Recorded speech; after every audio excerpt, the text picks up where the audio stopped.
Hello दोस्तों, आपका स्वागत है एक और सेगमेंट में। आज के वीडियो में हम बात करेंगे मगध के उत्कर्ष के बारे में। ठीक है, तो चलिए शुरू करते हैं। तो मगध का सर्वप्रथम उल्लेख अथर्ववेद में मिलता है, जिसमें इसे कीकट के नाम से उल्लेखित किया गया है। ठीक है, और दूसरा उल्लेख जो है वो सबसे बड़े महाकाव्य महाभारत, जिसे जय संहिता के नाम से जाना जाता है, उसमें मिलता है। वहाँ के राजा कौन थे? जरासंध, जिसका मल्ल युद्ध भीम के साथ हुआ था, जिसमें भीम ने कृष्ण की सहायता से पराजित किया था। ठीक है, तो मगध की प्रथम राजधानी कहाँ थी? तो ग्रीवरज थी। ठीक है, और देखते हैं कि मगध के पड़ोसी जनपद कौन कौन से। तो पूर्व में अंगराज था, और उत्तर में वज्जी गणराज था, और पश्चिम में इसके आपका काशी था, जिसे आप मैप में भी देख सकते हैं।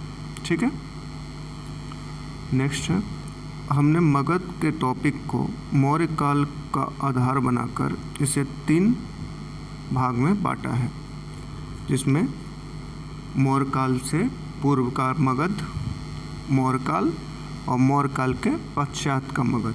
तो हम पहले टॉपिक में हम मगध के मौर्य काल से पूर्व का मगध को देखेंगे। ठीक है, तो मौर्य से पूर्व का मगध पे 3 राजवंशों का शासन रहा।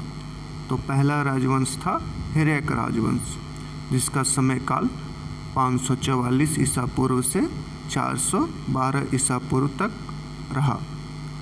सेकेंड है शिशुनाग वंश। ठीक है, इसका कालखंड 412 ईसा पूर्व से 344 ईसा पूर्व तक रहा। और तीसरा है नंद वंश, जिसका समय काल 344 ईसा पूर्व से 322 ईसा पूर्व तक रहा। तो आज के वीडियो में हम केवल हिरण्यक वंश को देखेंगे। ठीक है, हिरण्यक वंश, जिसे बौद्ध साहित्य में पृथहंता वंश भी कहा जाता है। इस वंश का समय काल 544 ईसा पूर्व से 412 ईसा पूर्व तक रहा। इस वंश के प्रथम शासक बिंबिसार और अंतिम शासक नागदशक थे, और प्रमुख शासकों में बिंबिसार, अजातशत्रु और उदयन का नाम आता है। तो सबसे पहले हम बिंबिसार को देखते हैं। तो बिंबिसार का शासनकाल जो था वो 544 ईसा पूर्व से 492 ईसा पूर्व तक रहा। बिंबिसार ने हिरण्यक वंश की स्थापना 544 ईसा पूर्व में की थी। तो हिरण्यक वंश का स्थापना किसने की थी? तो बिंबिसार ने। कब की थी? तो 544 ईसा पूर्व में। तो आरंभ में मगध की राजधानी ग्रीवरज थी, जिसे बिंबिसार ने राजगीर में हस्तांतरित कर दिया। ठीक है, नेक्स्ट पॉइंट है, बिंबिसार ने राज्य की रक्षा के लिए अपने अन्य राज्यों से मैत्री और वैवाहिक संबंध की नीति अपनाई। ठीक है, मतलब मगध की रक्षा के लिए उसने अन्य पड़ोसी जनपदों से मैत्री और वैवाहिक संबंध की स्थापना की। ठीक है, नेक्स्ट देखते हैं, इसकी महत्वपूर्ण उपलब्धि जो थी वो अंगराज को जीतकर मगध से मिला लिया। ठीक है, इसके दरबार में प्रसिद्ध वैद्य जीवक थे। नेक्स्ट पॉइंट है, बिंबिसार की हत्या उसके पुत्र अजातशत्रु के द्वारा 492 ईसा पूर्व में कर दी गई थी। नेक्स्ट देखते हैं अजातशत्रु। तो अजातशत्रु 492 ईसा पूर्व से 461 ईसा पूर्व तक इसका शासनकाल रहा। इसके बचपन का नाम कुनिक था। इसने अपने पिता की हत्या कर सत्ता हासिल की थी, इसलिए इस वंश को पृथहंता वंश भी कहा जाता है। यही कारण है। इससे पूर्व वह अंगराज का उपशासक था। जब बिंबिसार ने अंगराज को जीता था तो उसके बाद अजातशत्रु को वहाँ का उपशासक बना दिया गया था। इसकी प्रमुख उपलब्धि मगध का विस्तार था। इसने पहला आक्रमण कौशल राज्य पर किया था, जहाँ के शासक प्रसेनजीत थे। उन्होंने अपनी पुत्री का विवाह अजातशत्रु से कर दिया था, जिसका नाम वजीरा था, और दहेज में काशी को मगध को दे दिया गया था।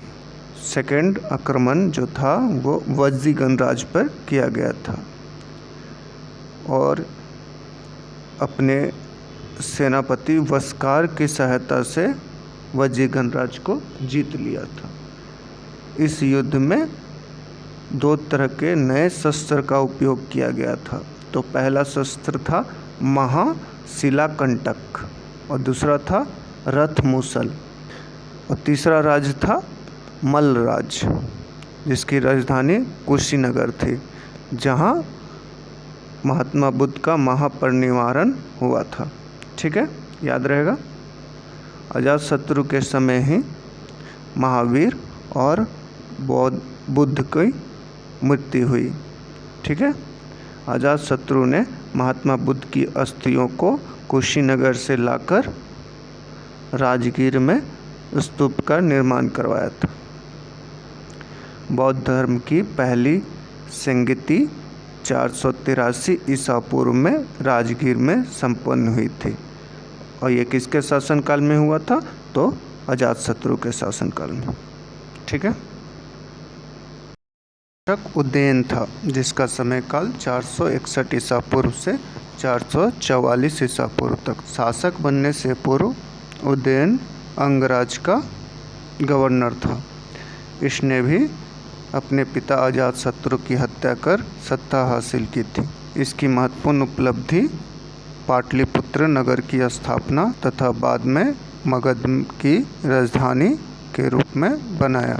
हिरण्यक वंश का अंतिम शासक नागदशक था, जिसकी हत्या 412 ईसा पूर्व में शिशुनाग के द्वारा कर नागवंश की स्थापना की। अगले वीडियो में हम नागवंश और नंदवंश दोनों को एक साथ देखेंगे। अगर वीडियो अच्छा लगा हो तो चैनल को सब्सक्राइब करें, वीडियो को शेयर करें। धन्यवाद।